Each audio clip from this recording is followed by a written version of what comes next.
인터넷이나 스마트폰으로 물건을 구매하고 음식을 배달하는 것, 이제는 너무나 흔하고 당연한 일이 됐습니다. 이런 분위기에 힘입어 지난해 온라인 쇼핑 거래량은 역대 최고치를 기록했는데요.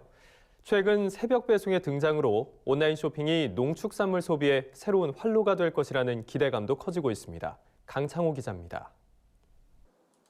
지난해 온라인 쇼핑 거래액이 135조 원에 달하는 것으로 집계되며 사상 최대 기록을 경신했습니다.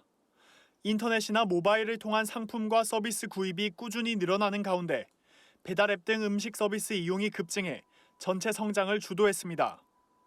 통계청이 최근 발표한 2019년 12월 및 연간 온라인 쇼핑 동향에 따르면 지난해 온라인 쇼핑 거래액은 134조 5,830억 원으로 2018년보다 18.3% 증가했습니다.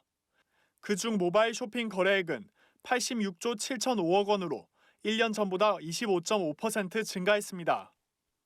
온라인 쇼핑 거래액은 통계 작성이 시작된 2001년 이후 최대치를 기록했습니다.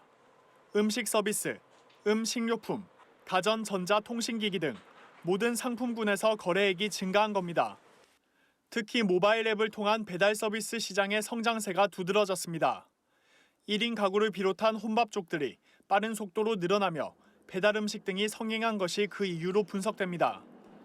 지난해 모바일 음식 거래액은 9조 1,045억 원으로 2018년 4조 7,799억 원에 비해 2배 가까이 껑충 뛰었습니다.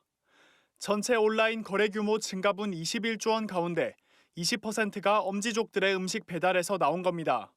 음식 서비스가 다양화되고 가정 간편식 선호, 그다음에 이제 배송 서비스가 발달돼서 이렇게 좀 많이 오른 측면이 좀 있고요. 전체 거래량 중 농축수산물의 비중은 아직 미미한 수준입니다. 지난해 농축수산물 온라인 쇼핑 거래량은 3조 5,229억 원으로 전체의 2.6%에 불과했습니다. 모바일 쇼핑을 통한 농축수산물 거래량도 2조 4,425억 원으로 전체의 2.8% 수준이었습니다. 다만 농축수산물 온라인 쇼핑이 최근 들어 빠른 속도로 증가하고 있는 것이 주목할 만합니다. 2014년 이후 농축수산물 온라인 쇼핑 거래량은 매년 20%가량 성장을 지속하고 있기 때문입니다. 특히 최근 여러 온라인, 모바일 쇼핑몰에서 새벽 배송 서비스를 도입한 점이 농축수산물 거래량 확대에 큰 역할을 했습니다.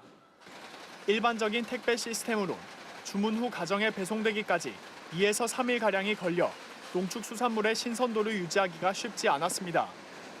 하지만 새벽 배송이 활성화되면서 당일 배송이 가능해지며 농축수산물의 온라인 쇼핑 수요가 빠른 속도로 늘어나고 있는 겁니다. 과거에는 농산물이라는 걸 온라인 쪽에서 기피하고 그랬지만 지금은 온라인 쪽으로 새벽 배송도 늘어나고 있고 그러면서 온라인 쪽에 농식품 쪽 거래가 많이 늘어날 거예요. 우리나라에서 이미 대세로 자리 잡은 온라인 쇼핑 시장. 농축산물 소비를 위한 새로운 활로가 될 것이란 농업계의 기대감도 커지고 있습니다. MBS 뉴스 강창호입니다.